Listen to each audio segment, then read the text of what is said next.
Welcome to Auto Resolve. In this guide, I will show you how to fix PS5 error CE-34335-8 cannot access system storage. Fix 1. Restart PS4. Step 1. Turn off your PS4 completely. Step 2.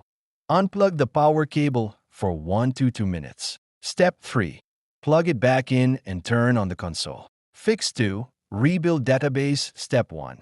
Turn off PS4 completely. Step 2. Boot into safe mode. Hold the power button until you hear two beeps. Step 3. Connect your controller via USB and select Rebuild Database. Step 4. Wait for the process to complete and restart. Fix 3. Check or reset HDD. Step 1. Turn off PS4 and unplug all cables. Step 2. Open the HDD bay and remove the hard drive. Step 3. Reinsert it securely and close the bay. Step 4. Turn on the PS4. Fix 4.